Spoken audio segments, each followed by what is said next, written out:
At some point, all roads lead to FNAF, and today we're turning left at the crossroads in order to inherit the most controversial lore I've ever done a deep dive on. MatPat walked so we could run, because it is the craziest thing I had ever dived into, and that board back there is only a piece of what I've done. I have a 32-page document here, and it ain't fun.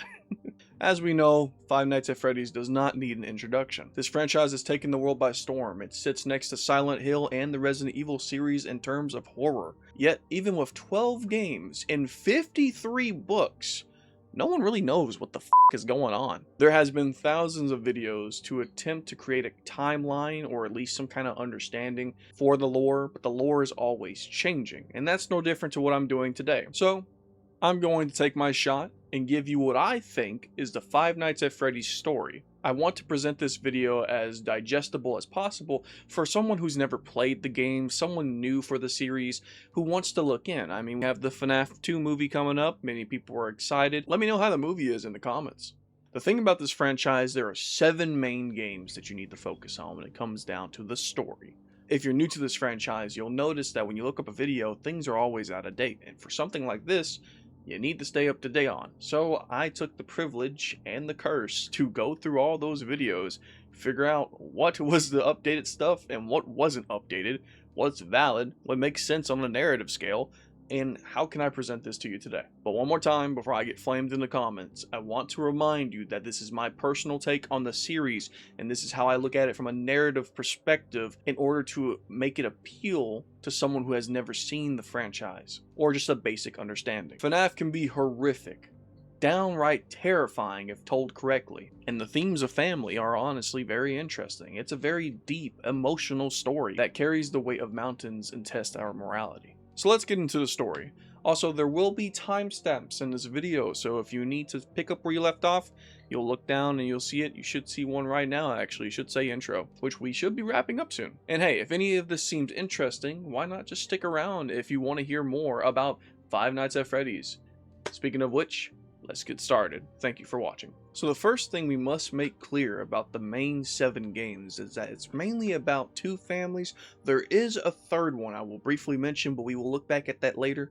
But for now, we're going to focus on the Aftons and the Emilys. Our 2 starting characters are going to be William Afton and Henry Emily. These 2 are business partners. Together they would come together and co-found the company known as Fredbear's Family Diner, the very first establishment in this story. And if you're unfamiliar, this franchise will usually mirror like Chuck E. Cheese, for example, when it comes down to like the arcade games, the pizza, the animatronics. So if you know Chuck E. Cheese, you pretty much got the basics of what FNAF is. It's mainly a place for all ages. However, given by its name, Fredbear Family Diner, it's only an establishment that was made for 2 animatronics. Remember, this is something that's very small, compact, more of a relaxed environment. Bring your family over, have a good time.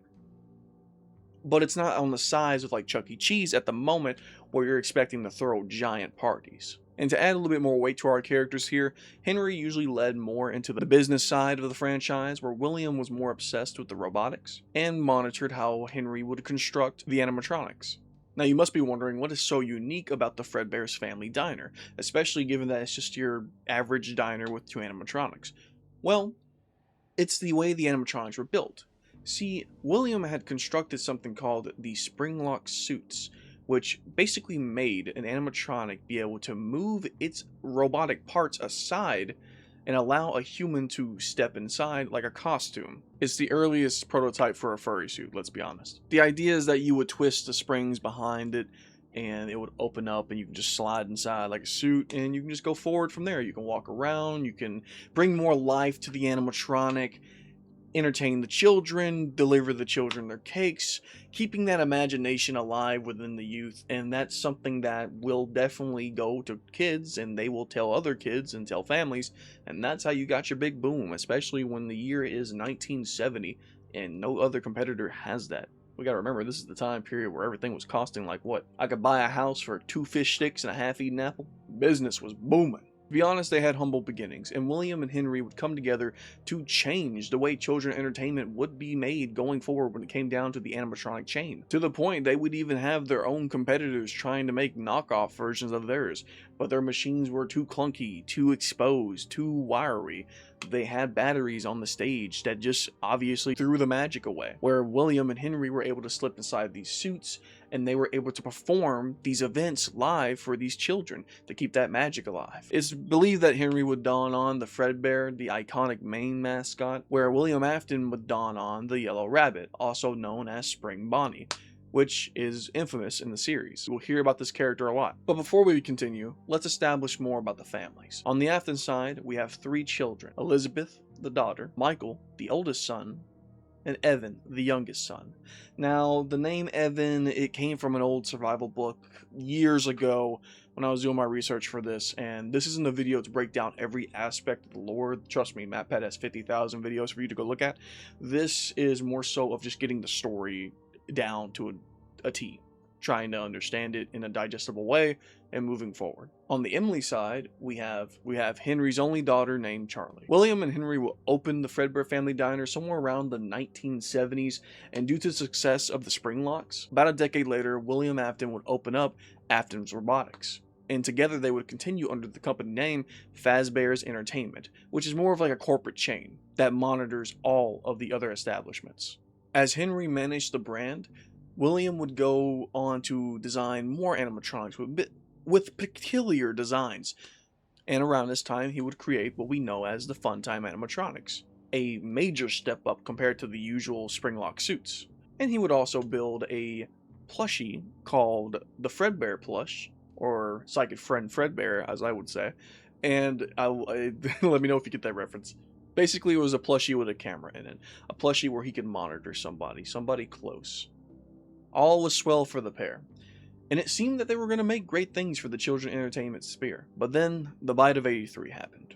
Evan, Afton's youngest son, also known as the crying child throughout most of the media, was terrified of the Springlock suits.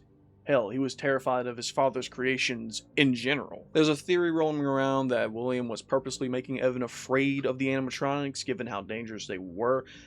They were suits with spring locks at any moment that could just fly out, and heavy machinery in general. And most people believe that it's because of a minigame scene we have in FNAF 4 where we see Evan witnessing someone being put inside of a Springlock suit. Now, this is an employee, they're getting dressed up for the Springlock suit that allows them to wear it as a costume, but to a child, they wouldn't know that. The child mind can easily manipulate things, and seeing that is the equivalent of seeing like a bear swallow a man.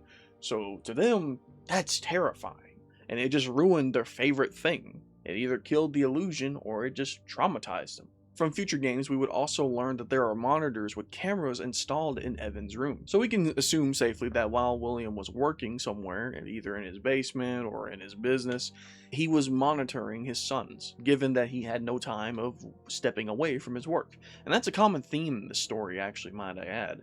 You'll learn going along the way that these parents, they tend to not be able to be there for their children, and they end up in horrific situations because they let their works consume them, whether as a passion, whether it's due to deadlines, or just curiosity. With the decade time jump, Fredbear Family Diner had expanded to Fredbears and Friends.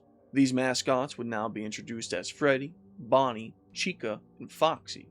The oldest son, Michael, he loved Foxy, and he would wear the Foxy mask, as is shown in the minigames of FNAF 4. However, he also would terrorize his younger brother with the Foxy mask, knowing how scared he was of the animatronics. It's believed he did this for entertainment purposes, or William could have encouraged him in order to do this to infuel that fear of the animatronics, if that theory is true. And now we talk about FNAF 4. It is the earliest one in the timeline for the main 7, that is not including Secret of the Mimic. And FNAF 4 follows the nightmares of Evan Afton. As you can expect, the nightmare animatronics designs are extremely exaggerated, because these are apparitions of a child's mind. These designs are twisted, fashioned with big claws, mighty jaws. Evan was terrified of these nightmarish creations, spending sleepless nights fending for his life, afraid that one of them might come and kill him. It's very reminiscent of the movie called Skinamarink. If you haven't seen that before, I highly recommend you check it out, because I always said that if there is ever a FNAF 4 movie, it's gotta be filmed like Skinamarink, from the eyes of the child. But while you're playing as the game in FNAF 4, you are in no pizzeria. You are in your bedroom, it is dark, you hear strange sounds, you have a flashlight and 2 doors, a closet, and the bed behind you. And you gotta look every little way and survive till 6 a.m. And that's usually the trend with most of these games. But to do it as a child is, you just feel for the kid, man. As the week goes on and you beat night 5, you are presented with a birthday that would change everything. That would carve the way forward for the tragic events that would happen going forward to this series. This is the catalog event. This is Pandora's box. This is the moment that would shape the road going forward. On the 5th day, on Evan's birthday, he is surrounded by bullies, included his brother. The boys pick Evan up and carry him over to Fredbear. Michael makes a joke saying that Evan wants to give Fredbear a big kiss. The boys hoist Evan up to the mouth of the animatronic, push his head inside, and well, I'll let the scene speak for itself.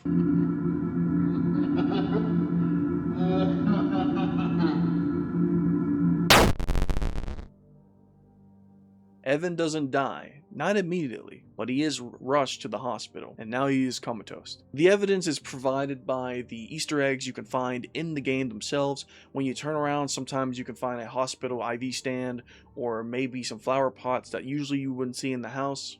But the final nights are Evan desperately trying to survive the nightmares coming after him once more. And in his final moments, a new nightmare called Nightmare would appear. He would take the form of Fredbear, but demonic and dark, almost like death itself, a symbol of not only the child's greatest fears, but the reality that the end is coming, that he wasn't walking away from this one. When beating the game, we are greeted with a final cutscene. Evan hears a voice telling him he's sorry. This voice that is speaking is Michael. He's asking for his forgiveness. However, the Fredbear plush itself would begin to speak and take over him. And as Fredbear speaks, with each sentence, a plushie would disappear. A while back we mentioned that a camera was installed in this plushie. This is that same plushie. The person that is speaking to Evan directly is none other than his father, William Afton. In this moment, William is speaking to his son in his final moments. William tells his son it's going to be okay, and that he's going to put them back together. And shortly after that, Evan passes away. We are greeted with the game over screen, and back to the main menu. William is a man that always wanted to entertain children. I don't think he always was the one-sided character wanting to do the killing of children and go forward in this spree of knowledge and science. The crave of knowledge was there, but he wasn't the one that bit the apple. He didn't open Pandora's box. It all started because of an incident that happened with his children in a machine he made. A machine that, theoretically, he wanted his children to be away from, or terrified of. But it didn't stop him. His pursuit for knowledge and to fix his son one way or another would continue. This would be the driving factor to push William further to his story, and probably be the beginning crack to the breaking of his madness. Not to mention he had an older son who just killed his son, so we can imagine the abuse that probably followed up to Michael from that. Now, let's establish something here, for context. For those who haven't played the game, the idea in this universe is that if you die, whether it's by an animatronic, or your body, or a piece of you has been placed inside a suit, your soul will connect to that object and cannot pass on to the other side. So like a haunted house, your spirit would begin to stay within the animatronic. And that is mainly the premise that these games follow. 5 kids, 5 robots. And with this logic, Evan's soul would possess the animatronic known as Fredbear. Now how William learns this is never really told to us. It's never elaborated. It would be cool to learn, but we never see that. But we know one day he does find out that Evan, or some remains of Evan, are still inside Fredbear. This would spark William's curiosity, and now he would finally take a bite of the apple of knowledge. He would begin to open that Pandora's box, and he would go forward to figure it out how to extract the human soul. How is it possible that the human soul can connect to an object, let alone an animatronic or a suit? And why is his son there? And can he bring him back? During this time, he would modify the Funtime animatronics with the sole purpose to capture a child and learn how the soul possession works. His leading character for this would be the Funtime animatronic known as Circus Baby. Now, Circus Baby had the ability to count how many people were in a room, so once a child was left alone, she would dispense ice cream from her chest and lure the child in close. And once she had them in arm's reach, she would unleash a powerful claw from her torso and yank the child directly into her chest cavity, killing it inside. That way, William, when he calls the animatronic back, he can return it back to him and he can do his experiments to figure out how does this happen. He had a daughter. Her name was Elizabeth. Now, his daughter, Elizabeth, she fell in love with this animatronic, the Circus Baby. I believe in one of the cutscenes, it even tells us that she was designed kind of after Elizabeth's image, that he made her just for her. So she kind of got curious and wanted to see Baby, but Father William would never let her nearby. And obviously, as we know the context why, of course you wouldn't want your child near that machine. You can understand William's concerns here, keeping his daughter away, not only because of her design, but he's lost one child recently. He cannot lose another. He refuses to allow that to happen again. But fate finds a way.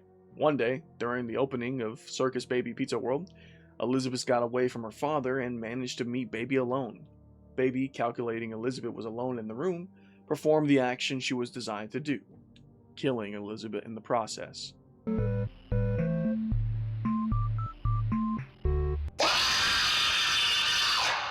Now, Afton has officially lost 2 children. Within less than a year. Well, maybe within a year's time. Regardless, he has lost 2 children immediately. And once again, it was by his own creations, and he was not there to stop it. Yet his plan was a success. Elizabeth's soul would go on to possess Baby. However, Evan's death could be excused as an accident, right? Brother, group of bullies, they push the kid up into the mouth of the animatronic. Animatronic go chomp chomp, and kid's gone. I mean, that's a sad accident, freak accident, but they're all minors. This one was the grand opening of the Circus Baby Pizza World. There's no accidents here, so how do they cover it up? How do we not have law enforcement immediately on the scene? In the game, we're told that Circus Baby Pizza World was closed due to gas leaks, a cover-up for the death of William's daughter. Keep in mind, this was the first day this place was supposed to open up, and with Henry as the co-owner, there's no logical way he would not know something, especially with Fazbear Entertainment on top of everything. There's no way Henry wouldn't know. Somewhere around 1980, somewhere around the 1980s, William and Henry would split, and they would go their own separate ways. It's never stated why the duo split, but the biggest theories I've seen on Reddit and the other videos I've looked to research this, I've seen people saying that either Henry saw the schematics and the blueprints for the Funtime animatronics and learned what William was up to, so obviously he just cut him out. And if we are to go with that theory, why didn't Henry immediately call the police or get a hold of any kind of authorities or records? Well, there's a thing called sympathy. And with an almost decade-long friendship and partnership, we can see that Henry probably pitied William. Probably saw that he is a man that is grieving and has lost not only one son, but a daughter. So his best decision was probably to just cut William out of the company that he created. In a minigame called Midnight Motorist, FNAF 6, there is a part as William, you can walk up to an establishment called Junior's. When you go to the door, the worker says, "You can't be here. Don't make this harder than it has to be." After you go home and you see someone on the couch who tells him, leave him alone, he's had a rough day, William goes to yell at the third person, but we see footprints leading outside, and William quotes, he's going to that place again. I believe personally that the person on the couch is William's wife, the only version of William's wife we see in either the books or the games. This is the only context we have of her, outside of Ballora. Ballora, and that's like the closest depiction we can theorize that could be his wife, but that's getting off topic. And the final person he's looking for is likely Michael. And where is Michael going? Well, there's a good chance that he is referring to Freddy Fazbear's Pizza, and this could be in relation to his sister. So during this time, Henry is afraid that William might retaliate like Osborn after being cut out of Oscorp. I mean, after all, this was his company. He started it. So Henry took drastic measures in case William decided to strike. He would create an animatronic known as the Puppet, or the Marionette. The Puppet's sole purpose is to protect Henry's daughter, Charlie. That is its only goal. One day, William goes forward with his Osborn arc and returns to the establishment. In a minigame, we can see Charlie locked outside, and we can see William pulling up in his purple car. William kills Charlie and leaves her body outside in the rain. During this event, the puppet was trapped inside, and it was too late when it came across her body. When it does come across her body, the puppet would collapse next to her body as it doesn't know what to do. And what we witness is that Charlie would possess the puppet. Later in the series, we will see events in one of the mini-games in FNAF 2 that the puppet will be the one to place the children's spirits into each of the animatronics. So in order to make this make sense, in my mind, how this would work is that Evan would die first, sending everything off. Then Elizabeth would die from Circus Baby. That causes Circus Pizza World to close. Then Henry lets go of William. William has his Osborn arc, and we find out that Charlie possesses the puppet. Somewhere after that, William will do the missing children incident, and that would spark the puppet to do the Give Life minigame, where the puppet gives life to the children by putting their souls in the animatronic. So this means the puppet would have been theoretically the first victim. Speaking of which, a couple years later in 1985, we would now get the reopening of the new and improved Freddy Fazbear's Pizza. Like I said before, this is where the events of the missing children incident would take place. We know this because of the context given by the newspapers on the wall in FNAF 1, where it says 5 kids went missing, and that's what caused it to shut down. In FNAF 2, we play as a security guard named Jeremy Fitzgerald. The phone guy explains that we're at the new and improved location. However, within the same week, we also learn that there's an active investigation taking place. Another detail we should mention is that this game is also taking place in 1987. We learned this information because of one of the checks. You can see the date on it. FNAF 2 is one of the biggest fishes in this franchise when it comes to the lore, especially the early lore when it comes down to how did this all begin. And what we're about to get into can be a roller coaster, so bear with me. For future context, Five Nights at Freddy's one phone guy, he briefly mentions the bite of 87, not to be confused with the bite of 83. When that was happening, that was during the Fredbear's Family Diner. This, the bite of 87, is when the animatronic bit out a human's frontal lobe. This was one of the many factors that caused this establishment to shut down, if not the main one. On the 4th night, we learn about the investigation. On the 5th night, we learn about the business is on lockdown. And on the 6th night, we learn that we're not even supposed to be in the building. Hello. Hey there, night 4. I told you to get the hang of it. Okay, so just to update you, there's been somewhat of an investigation going on. We may end up having to close for a few days. I don't know. I want to emphasize, though, that it's really just a precaution. Fazbear Entertainment denies any wrongdoing. These things happen sometimes. It'll all get sorted out in a few days. Just keep an eye on things, and I'll keep you posted. Just as a side note, though, try to avoid eye contact with any of the animatronics side if you can. Someone may have tampered with their facial recognition systems. We're not sure. But the characters have been acting very unusual, almost aggressive toward the staff. They interact with the kids just fine, but when they encounter an adult, they just stare. Anyway, hang tight, it'll all pass. Good night. Hello. Hey, good job, night 5. Hey, keep a close eye on things tonight, okay? From what I understand, the building is on lockdown. No one is allowed in or out, you know, especially concerning any previous employees. When we get it all sorted out, we may move you to the day shift. A position just became available. We don't have a replacement for your shift yet, but we're working on it. We're going to try to contact the original restaurant owner. I think the name of the place was Fredbear's Family Diner or something like that. It was closed for years, though. I doubt we'll be able to track anybody down. So just get through one more night. Hang in there. Good night. Hello. What on earth are you doing there? Didn't you get the memo?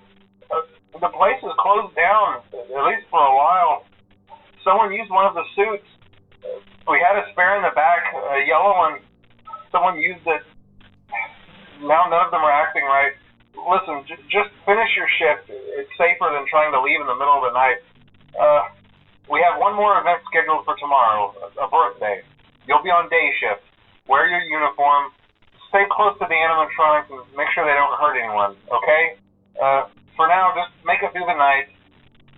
When the place eventually opens again, I'll probably take the night shift myself. Okay, good night and good luck. We learn of a yellow one. Where else have we heard that one before? The Yellow Rabbit. The Spring Bonnie animatronic. Yep, stay with me now. We find out, given the context of the future games, that William Afton has returned as the Spring Bonnie animatronic. That William Afton has returned donning his Spring Bonnie suit. William lured the 5 kids into the back room and killed them one by one. There's many theories on what exactly William's motive were at the time. Some believe that it was to further his experiments. Some say it was bloodlust. And others will say that it was to ensure Henry's suffering, that he was still going on his Osborn arc. In the end, no matter the reasoning of why, 5 children died that night. And he covered his tracks by stuffing their bodies in their suits. So something to keep in mind is that FNAF 2, the killings did not proceed in FNAF 2. Many people think they do. I thought they did. The killings proceed in the time before FNAF 2 and before FNAF 4. So this is within the time period shortly after Circus Baby World. So we're looking at a time period between 1985 and 1987. And these killings happened before the FNAF 2, and that's why this is the ongoing investigation we learn about that Phone Guy mentions during the final nights. Another detail is that FNAF 2 has the new and improved toy animatronics. The toy animatronics have facial scanners that are meant to be able to detect a predator or a threat to children miles away. At least they claim. However, in order to build these animatronics, they need to use old parts from the old location. The same location, Freddy Fazbear Pizza from 1985, that they took the parts of these suits that we know that the children's soul will attach to and put inside the toys. We also know they left the withered animatronics in the back room. So in theory, bringing the possessed suits over to FNAF 2. Hence why the building was mainly haunted. There's a big theory going around explaining that there's a big theory in the community that people don't believe the toys are haunted. It's never really established if they are or not. Some believe it could just be their facial scanners or they're controlled by somebody else, but it's never really clearly stated. So I'm going to go with the theory that the children are able to haunt multiple things at once. We see this in FNAF 1 with the heads in the back room being able to turn.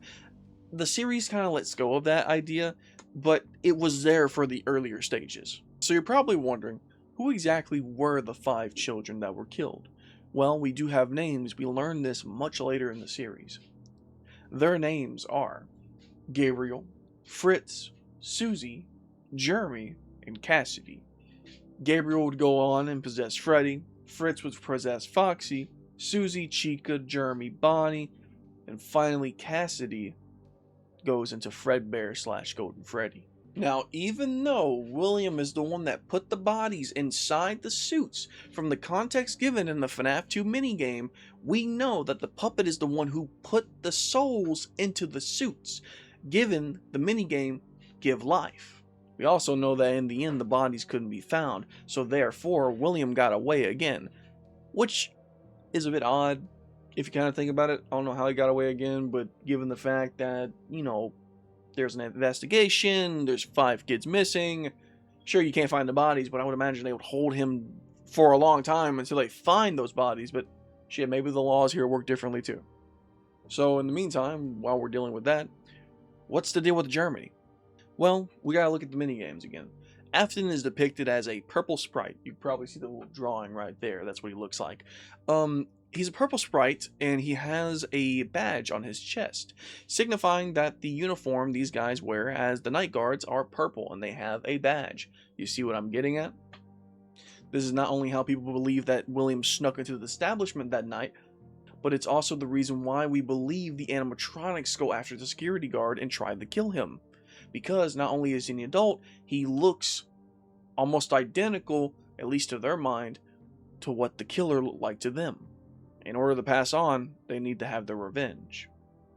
At least in the earlier work. Keep in mind, this franchise was ever changing.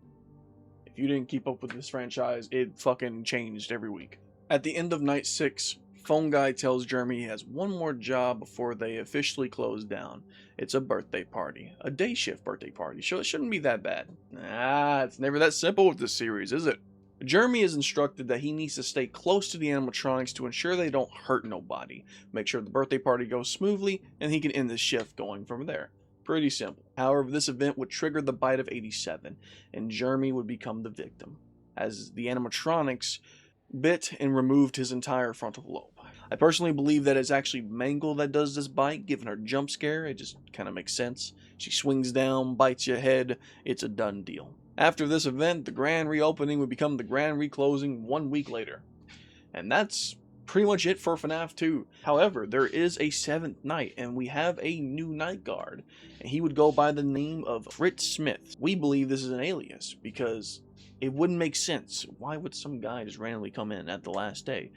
This has to be, which I believe, none other than Michael Afton. He's trying to find answers to his father's sins. Alright, that's enough of FNAF 2. But while we're here, let's circle back to Golden Freddy. Now, let's talk about him a little bit, aka Fredbear. He's the ghostiest of the gang. He has the ability to teleport, he can cause hallucinations, cause your game to crash, and we never really see him move, and that's due to the fact that Golden Freddy is a spring-lock suit, so either he doesn't have a skeleton, or the spring lock he has inside is already activated and he's just forever stuck in suit mode. So that could make sense why he's just slumped down. If you were listening earlier, you would have heard I said Cassidy is possessing Golden Freddy, though Evan is also possessing Golden Freddy. There are two souls inside the same suit, and they're talking to each other. They're sitting there going, damn, this sucks, bro. You remember your name? Shit, how long you been in here? You got room? Scoot over. And that information may not seem too important right now, but it will come back later. Alright, let's recap. In the 1970s, William and Henry would establish Fredbear Family Diner. In the 80s, the business would expand into a corporation, Fazbear Entertainment. 1983, FNAF 4, the Bite of 83 would happen, which causes the circus animatronics to be modified. Baby would end up killing Elizabeth. Midnight Motors would take place, the minigame, from FNAF 6. William goes on his Osborne arc. Fredbear and Friends shut down and then be reopened and rebranded as Freddy Fazbear Pizza in 1987, which is right here in the timeline. And that'll only be allowed for a few weeks before the missing kids incident, which then would correlate over to FNAF 2, which would go to the Bite of 87. And that would also move on to the final nights of FNAF 2, about Michael working under an alias in order to learn about what he can before he can get fired. Okay, we got that. We're good. My list is here. Okay. And now, with all of that being said, we have officially made it to the halfway point. We are now finally talking about Five Nights at Freddy's 1, the first fucking game in this installment. All of that was just recap, and we ain't even done. We got so much more to go through. You think you're done? Sit your ass back down. Put your bowl of cereal down. You better eat, or you better continue working on what you're listening to while I'm here, because we got a ride, ladies and gentlemen. We are now 15 pages into this script. God save me. Alright. FNAF 1, 1993. We play as a security guard named Mike Schmidt, and this is the reopening of Freddy Fazbear Pizza. Remember, this game appears twice in the timeline, 1985 and 1993, which is now the present day, as of now as I'm talking. If it wasn't obvious, Mike Smith is an alias for Michael Afton. He's back again, he's trying to figure out what the fuck his father did, and why everything is happening here. What did he do? Why is everything going bad? What is with this connection to this place? Why do kids keep going missing? Why is there so many deaths? And you're about to learn about a lot of fires. Phone Guy gives us the context that they took the FNAF 2 animatronics, which were the Wither ones, and they remodeled them for this new reopening, reopening of the Freddy Fazbear's Pizza. So we have the same children, the same animatronics, all of it, just with a new look, a new model. And as for why they're attacking Michael, probably looks like his dad, but there's also the same reasoning that the purple suit, the badge, they obviously see him just like they saw Jeremy and many others. The main cast we go up against in FNAF 1 is obviously going to be Freddy, Chica, Bonnie, Foxy, and Golden Freddy, aka Fredbear. When Fredbear appears, you're usually going to get "It's me" plastered across your screen constantly, or in the halls on Foxy's sign, or on the walls. It can be Easter eggs here and there. He's a very rare encounter. In a way, if you remember that Fredbear is Evan, and you're playing as Michael Afton, the "It's me" has more meaning to it, and it seems like Fredbear is trying to reach out to Michael and tell him that, hey, I'm here. I'm still here. Now, if we skip ahead, shortly after the events of FNAF 1, William returns to the establishment and begins to destroy his evidence to hide his tracks. We see the flashbacks in the FNAF 3 where William returns with an axe and destroys all the animatronics one by one, telling them to die in a fire. Heh, see what I did there? Like and subscribe. Help me, I'm so tired. Later, due to context and sister location, we find out that he took the pieces of the same animatronics and rebuilt them into the framework of the Funtime animatronics. This is also proven by the context given by the Candy Cadet in FNAF 6. At the end of the FNAF 3 minigame, we see William is trapped by 5 souls of the missing children, and is forced to hide inside his infamous Spring Bonnie suit. This is where we get our first look at a Springlock failure.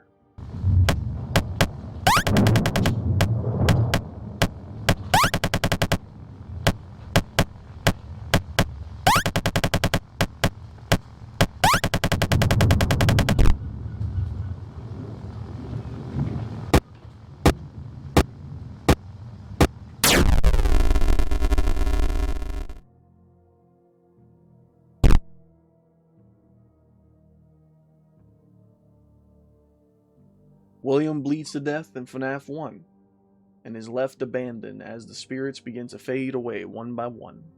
This was the end of William Afton. Though, if you remember way back at the start of this video, we established the rules of this universe. Once you die in a suit or an animatronic, you possess it. Meaning that was the same rules that applied for William, and he would return as Springtrap. So given the context from FNAF 3, William would remain trapped in the secret room for 30 years. Someone went in and sealed those walls, just like a tomb. Someone went in and sealed off those walls like a tomb. Now we are at sister location, Five Nights at Freddy's 5. Michael once again finds his father work, and begins to descend into the underground storage where the Funtime animatronics remained. This is where the Funtime Entertainment rental animatronics took place. This is where Michael would reconnect with his sister Elizabeth, who is possessing Circus Baby. Baby explains that they are trapped and they want out, so Michael aids, but doesn't know that Baby is manipulating him, only to be trapped in the scooping room, and the scooping machine rips out the chunk of Michael's innards, killing him. And then we meet the animatronic named Innard. But if we looked like you, then we could hide. If we looked like you, then we would have somewhere to go. The scooper only hurts for a moment.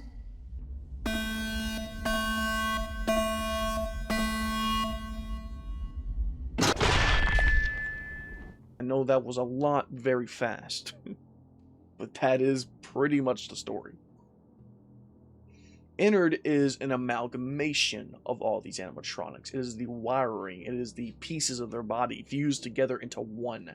It is a body mass of a confusion and mess of wires. Innard forces himself inside Michael, becoming his new Innards, hence the name, and like the Smile Demon in Smile, he takes over Michael's body, effectively wearing it like a human Springlock skin suit. And he uses his body until it's decomposing and it cannot even contain itself anymore.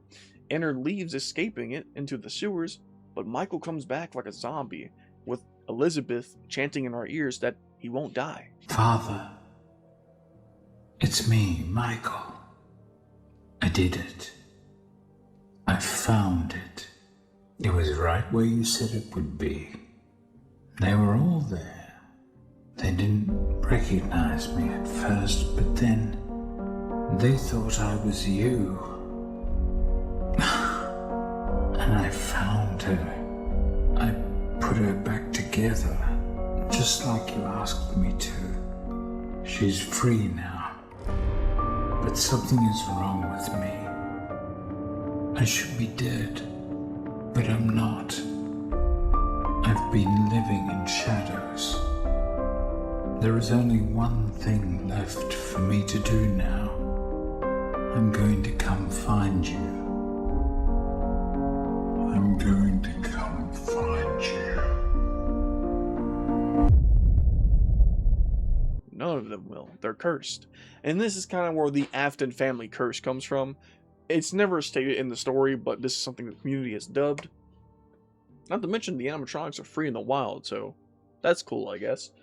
At some point, the amalgamation spits out Elizabeth, and she reveals herself as Scrap Baby. It's unclear why. Maybe they just didn't vibe with her. Maybe a political difference. We don't know. Now, remember, Innard is the amalgamation of wires. It is all the victims of William except for Elizabeth and Charlie. Innard also sees that he may need a body like Scrap Baby, so they search for parts to become the Molten Freddy animatronic that we see later in FNAF 6. Now that we are this far, 30 years have passed. That's a lot of time.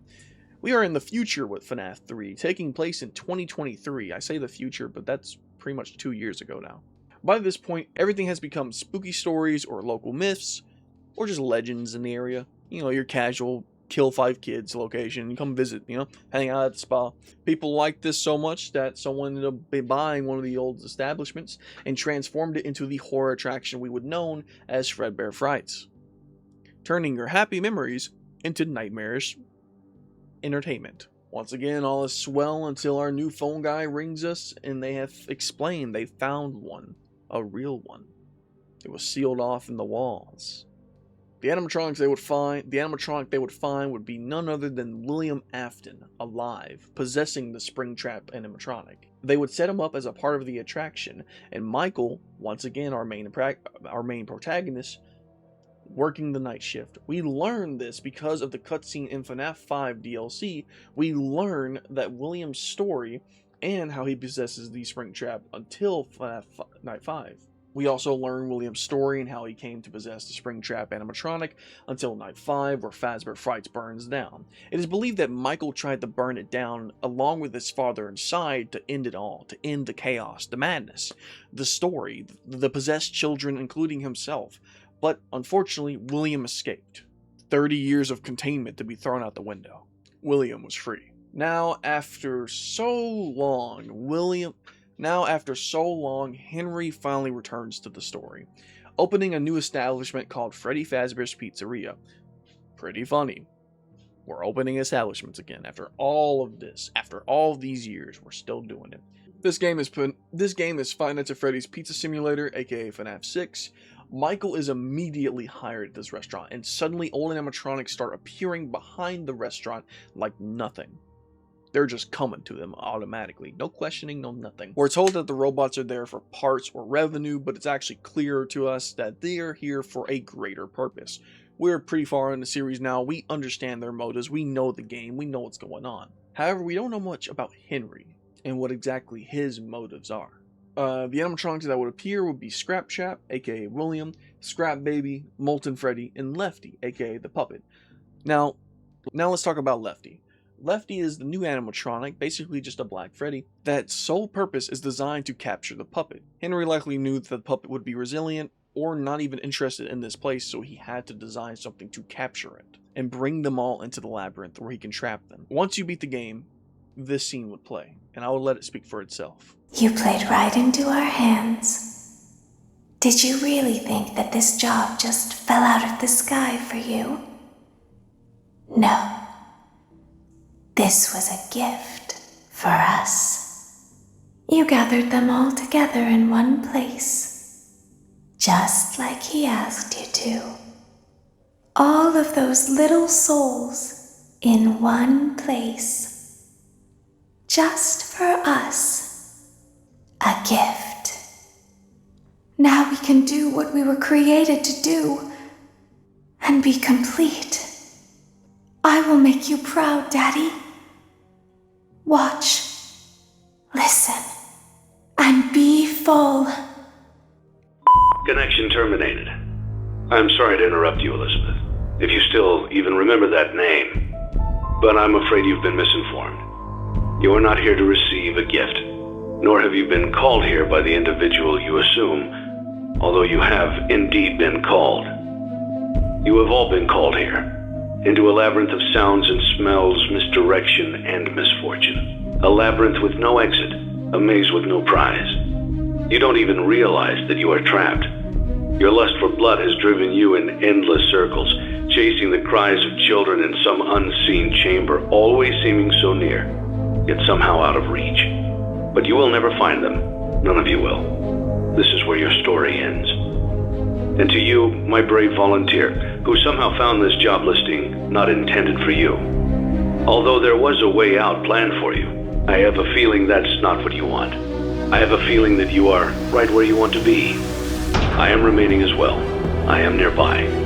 This place will not be remembered, and the memory of everything that started this can finally begin to fade away, as the agony of every tragedy should.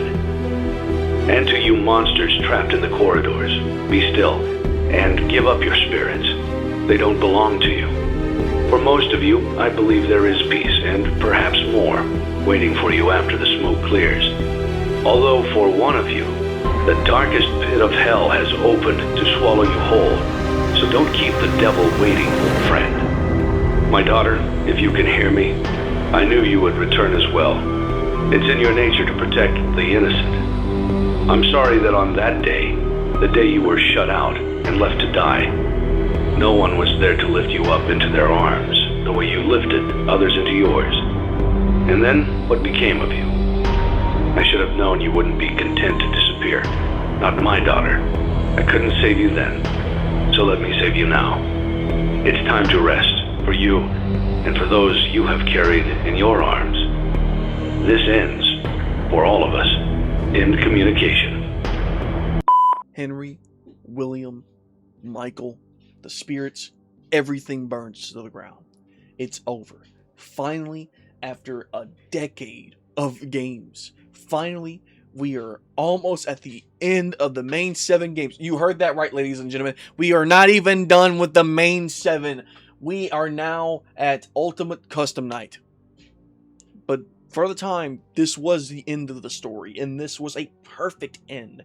It was good. It was settled. It was what we all pretty much know as the official end of Five Nights at Freddy's, before Stillwell took over. And for most, this is where the games do end. It was closing a chapter of our lives. Ultimate Custom Night, on the surface, the game appears to be your pick your character and test your luck, or fuck it and choose them all and go straight to hell. A fun gimmick that isn't tied to the mainline games. However, it very much is. That's what it wants you to think on the surface. But when you're looking at the animatronics and you get killed by them, they give you direct dialogue that seems very personal, almost like they're attacking you specifically. And there's a character in here we call Old Man Consequences. And if you choose Old Man Consequences, he will take you to a red lake, and he says, "Leave the demons to his demons. Rest your own soul. There is nothing else." This reveals to us that the Ultimate Custom Night is William's personal hell. He is being tormented by someone down here, and they refuse to let him go on to the passing afterlife. It is believed by the context of the game that it is Cassidy, the one of the souls inside of Golden Freddy, that is pulling the strings of Ultimate Custom Night, keeping William in constant torment forever. The voice lines are constantly repeating, "The one you should not have killed." Cassidy is more interested in making William suffer, believing that someone as evil as him should not get a chance to cross over. Now, the one thing that confuses me about this game is, why is Cassidy so important? Why, out of all of these children, is he the one that you should not have killed? Was he built different? Did he say, "Hold my beer," as he was getting slaughtered? Like, this man's anger was boiling. He's got the God of War 3 Kratos anger ready to go. William, I have brought my revenge. That's the type of shit that he's willing to do. Your victim has returned. I bring the ass whooping of Ultimate Custom Night. Now that we have finished officially the mainline games, an hour and 20 in this recording, I can talk about Secret of the Mimic. Yep, we are rewinding all the way back to 1979. Yippee! Because for some reason we had to go back that far. Alright, we are going to follow the tragic story of a single father blinded by his work and consumed by ambition. But it wasn't always that way.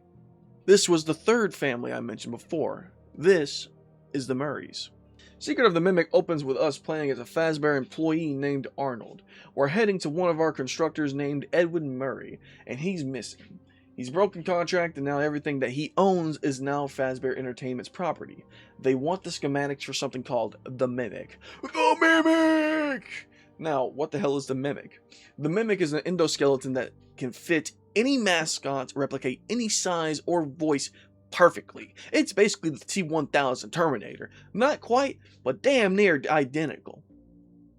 And you're probably thinking to yourself, man, the technology seems pretty fucking advanced for 1979. I know, but this is the reality we're in, so let's keep it looking. Yet to learn more about the Mimic, we must take a deep dive at Edwin Murray. He had a wife named Fiona and a son named David. His company was started by his father, and that's where Edwin and Fiona worked as employees. They met, they started a family, and when Edwin's father passed away, he inherited the company. And after some encouragement from his wife, he would change some things about the company in order to fit something more passionate with him, in order to focus on his ideas and inventions. He would start to develop his own inventions like the Cleanovac, the Murray Magic Coat Rack, and the Stay Up Latte. I'm probably forgetting a few. Along with these inventions, he would work with the Fazbear Entertainment on something called the Fall Fest. We heard about the Fall Fest in the VR games, but I'm not going to really elaborate on the VR games. I know they are a part of the lore to some degree, but I don't feel like they are essentially part of the mainline lore, if that makes sense, for the timeline. But to briefly go over the VR games, they're basically just trying to rehash the stories, make them into a company product. I think I do go over it a little bit here, and just not as detailed as I should. In the Help Wanted games, we see something called the Fall Fest. We have mini games that always end with fire. Something that's very common in this franchise, might I add. Fires and accidents. They constantly go together like fucking... And we learn, due to the Fall Fest burning down, Fiona tragically passes away in the fire.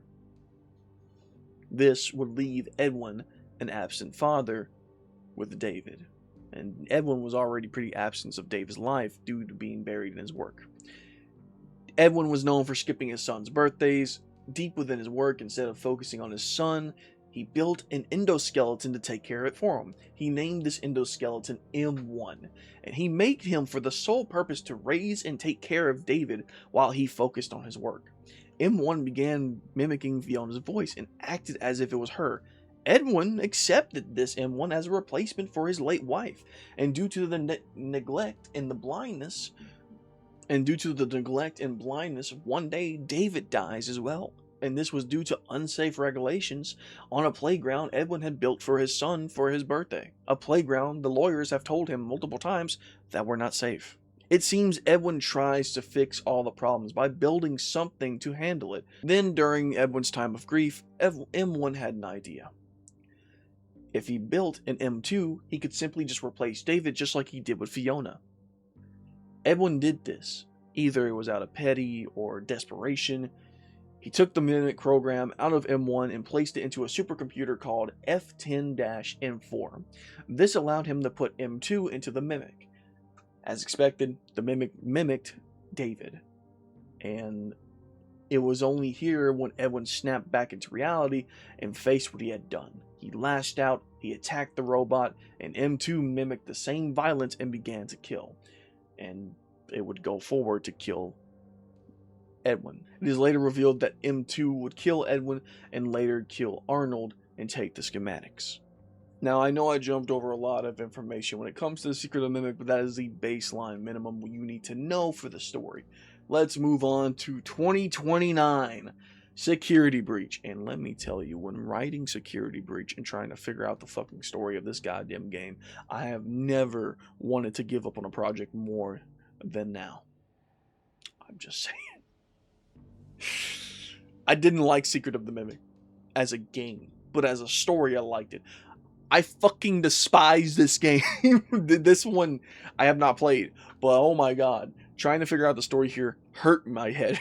So let's go forward. 2029, Security Breach. The Glamlock animatronics are the most advanced in the series that we have seen to date, and we play as a child named Gregory. At this point, the franchise has exploded in popularity. Freddy, instead of being in a pizzeria like before, it is now in a fucking mall. It is known as the, I'm just gonna call it the Pizza Plex. However, in the intro, we see Glamrock Freddy. He sees something that he doesn't understand, and it causes him to short it out on stage.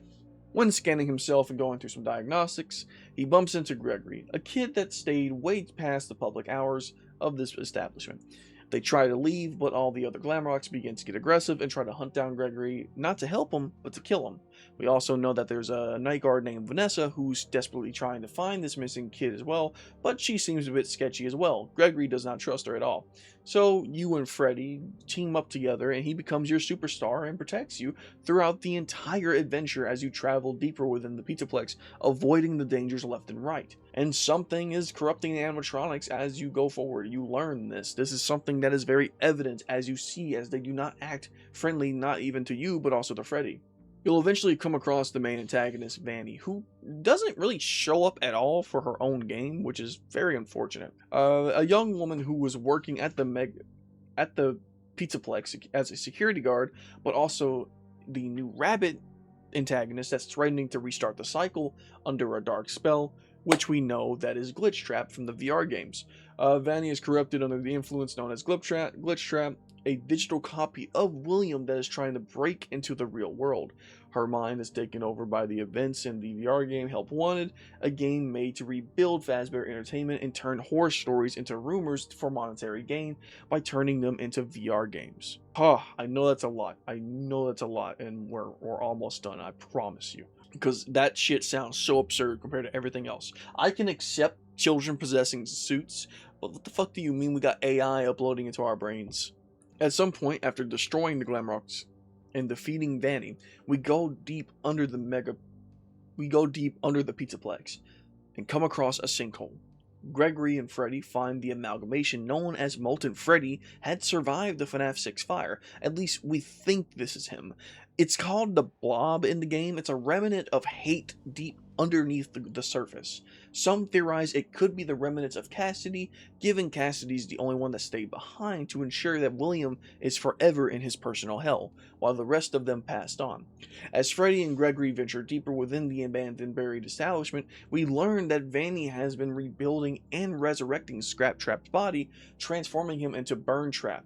This is essentially William's return to the franchise. A resurrected variant of William Afton. Now it has been debated exactly what the hell this Afton is, if he's real or if he's Glitch Trap or if he's the Mimic. Anyway, Burn Trap has a boss fight with you and Freddy, and you beat him and the building burns and collapse and the blob takes Burn Trap away and Gregory and Freddy escape the Pizzaplex together. And that is essentially FNAF Security Breach. Now, I know there are theories about if Gregory's an AI or another one of the robots, because we know in the books that William has designed or tried to build human robots before. We know that there's a theory about Freddy being Michael Afton coming back spiritually and taking over Glamrock Freddy to protect another kid because it reminds him of his younger brother Evan, so he can rewrite a wrong that haunts him to this day. That could be the case. We don't know because we are not given any context. But anyway, let's move forward. We're almost done. 2030 Security Breach Ruin, the DLC. You return to the Pizzaplex, now abandoned, left to ruin, as the title says. You play as a little girl named Cass. She ventures deep within the depths, coming across the believed destroyed Glamrock animatronics and a headless Freddy prototype. They begin to hunt her down. She puts on the Vanny mask, going into like an ARG fast tech to venture through the facility without dying. We learn from the dialogue and clues that her father once worked at the Pizzaplex and his favorite animatronic was Bonnie. Some people theorize that her father maybe was one of the bullies that actually caused the death of Evan. There's a theory that floated around there because of the Bonnie mask. We learned that she's friends with Roxy, and Roxy likes her, so she doesn't attack her. We also learned that they end up bonding together in this DLC, so she becomes your superstar. However, when we go deeper into the depths, we come across the same cave that the Blob was in, but we don't see the Blob anymore. But we do find out that in the abandoned equipment buried away, we find out that something sounds like Gregory, but it's not Gregory. It's revealed that this is actually the Mimic.